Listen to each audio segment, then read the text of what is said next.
आप सबको जय यीशु। तो बच्चों, आज कैसे हो आप? आशा करती हूँ कि आप अच्छे हैं, स्वस्थ हैं और आपके पहले पाठ को आपने अच्छे से पढ़ा भी है और प्रश्नोत्तर को याद भी किया होगा। तो इसी आशा के साथ आज हम अपना दूसरा पाठ शुरू करते हैं और इस पाठ का नाम है ईश्वर का मेमना जो संसार का पाप हर लेता है। तो इस पाठ को शुरू करने से पहले हम एक छोटी सी प्रार्थना करें। तो आइए आप सभी हाथ जोड़े, आंखें बंद करें और प्रार्थना करें। पिता, पुत्र, पवित्र आत्मा के नाम पर आमीन। हे पिता ईश्वर, आज के इस दिन के लिए हम आपको धन्यवाद देते हैं।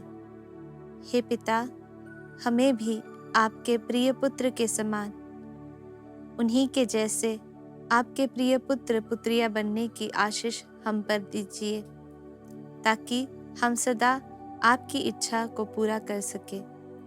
यही प्रार्थना हम आपसे करते हैं, आमीन। बच्चों, जैसे मैंने आपको कहा कि इस पाठ का नाम है ईश्वर का मेमना जो संसार के पाप हर लेता है। इस पाठ में ज्यादातर हमको यही देखने के लिए मिलता है जो ईसा के बपतिस्मा से जुड़े हुए घटनाएं हैं। यूहन्ना बपतिस्ता जब यरदन नदी में लोगों को पश्चाताप का बपतिस्मा दे रहे थे, तभी उनके पास यीशु भी आए बपतिस्मा लेने के लिए। यूहन्ना ने कोशिश की कि यीशु को रोके, लेकिन यीशु ने कहा कि अभी ऐसा ही होने दीजिए। और तब यूहन्ना बपतिस्ता ने ईसा को यरदन नदी में बपतिस्मा दिया। और जब यीशु पानी से ऊपर उठे, तब उन्होंने स्वर्ग खुला देखकर और वहां से कपोत के रूप में पवित्र आत्मा उनके ऊपर आकर ठहर गया। और उन्होंने यह वाणी सुनी जिससे यह कहा कि यह मेरा प्रिय पुत्र है, इस पर मैं अत्यंत प्रसन्न हूँ। यह घटना हमें बाइबल में संत मत्ती के सुसमाचार में मिलता है। उसी प्रकार संत यूहन्ना के सुसमाचार में संत यूहन्ना बपतिस्ता ईसा के बारे में यह साक्ष्य देता है। जब वो ईसा को उनके तरफ आते हुए देखते हैं, उन्हें देखकर ये कहते हैं कि देखो ईश्वर का मेमना जो संसार के पाप हर लेता है। और आगे यूहन्ना बपतिस्ता ये बताते हैं कि उन्हें भी ये नहीं पता था कि कौन होगा ईश्वर का मेमना। यूहन्ना यह बताते हैं कि उन्हें यह तब पता चला जब पवित्र आत्मा कपोत के रूप में स्वर्ग से उतरकर उन पर आकर ठहर गया।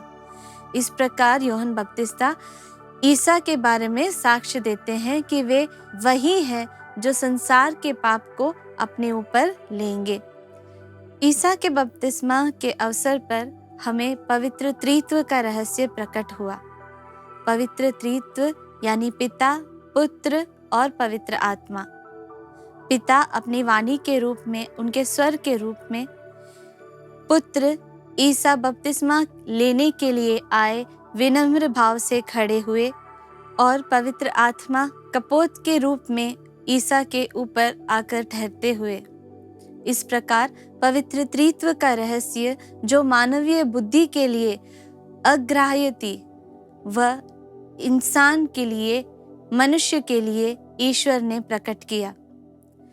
ईसा पवित्र आत्मा से अभिषिक्त थे और इसीलिए उन्हें मसीह का नाम भी मिला। सीरियाई भाषा में मसीहा, जिसका अर्थ है अभिषिक्त। इस प्रकार त्रित्व, पवित्र त्रित्व का रहस्य लोगों के लिए, सभी मानव जाति के लिए ईश्वर ने प्रकट किया। और यही पवित्र त्रित्व पर हमारा विश्वास, हमारे विश्वास और जीवन का आधार है। हमारी सृष्टि, मुक्ति और पवित्रकरण के लिए पवित्र त्रित्व पर ही हम विश्वास करते हैं। कुरिन्थियों के नाम संत पौलुस का दूसरा पत्र अध्याय 13 पद संख्या 13 में हम यह पढ़ते हैं, हमारे प्रभु ईश्वर की कृपा, पिता ईश्वर का प्रेम और पवित्र आत्मा का संसर्ग हम सबको प्राप्त हो। यह संत पौलुस का अभिवादन है और इसी अभिवादन को हम पवित्र मिसा बलिदान में हम दोहराते हैं। इन्हें आशीष के रूप में पुरोहित लोगों को देते हैं। इस प्रकार पवित्र त्रित्व के रहस्यों को हम कई बार अपने पवित्र बलिदान में, पवित्र मिसा में हम दोहराते हैं और उसे घोषित करते हैं। ईसा के बपतिस्मा की याद दिलाता है प्रकटीकरण का पर्व, जो हम 6 जनवरी को मनाते हैं। इसी पर्व से जुड़ी सीरो मलबार कलीसिया में कुछ कर्म विधियां हैं और इसी पर आधारित इन्हें राकुली त्योहार या पिंडीगुद त्योहार के नाम से भी कहा जाता है। ईसा के बपतिस्मा याद दिलाने वाले प्रकटीकरण पर्व से उपासना विधि में हम तीसरे काल में प्रवेश करते हैं, जिसे प्रकटीकरण काल कहा जाता है। इस काल में हम ईसा के बपतिस्मा से लेकर उनके सार्वजनिक जीवन के विविध घटनाओं के बारे में हम मनन चिंतन करते हैं। सीरियाई भाषा में इसे दनहा कहा जाता है, जिसका अर्थ है सूर्योदय या प्रकटीकरण। ईसा वह सूरज है जो यर्दन नदी के पानी से उभरकर सबों को प्रकाश देने के लिए उदित हुआ। प्रकटीकरण काल में हम पवित्र त्रित्व, ईश्वर पुत्र ईसा, उनके मानव और ईश्वरीय स्वभाव, उनकी शून्यकरण, इन सब के बारे में हम मनन चिंतन करते हैं। उसी प्रकार प्रकटीकरण काल के हर शुक्रवार में हम संतों का त्योहार मनाते हैं और साथ ही साथ आखिरी शुक्रवार में हम सभी मृत विश्वासियों को याद करते हैं। ईसा संसार की ज्योति है। संत योहन हमें बताते हैं कि ईसा वह ज्योति है जो अंधकार को दूर करता है। इसलिए प्यारे बच्चों, हम इस पाठ को पढ़ते समय ईसा को अपने जीवन में अपने प्रकाश के रूप में स्वीकार करें, अपने ज्योति के रूप में स्वीकार करें, जो हमें सदा सही राह पर चलाएगा। हम इस पाठ से ईसा को अपने प्रकाश, जीवन में प्रकाश देने के लिए, जीवन में शक्ति प्रदान करने के लिए अपनाएं, ताकि हम सदा ही अपने जीवन से ईश्वर की महिमा प्रकट कर सके। तो इसी विश्वास और आशा के साथ मैं इस पाठ को खत्म करती हूँ और साथ ही साथ ये आशा करती हूँ कि आप इस पाठ को बहुत अच्छे से पढ़ेंगे, समझेंगे और साथ ही साथ यीशु को, ईसा को अपने जीवन में अपने मुक्तिदाता के रूप में, अपनी प्रकाश ज्योति के रूप में स्वीकार करेंगे।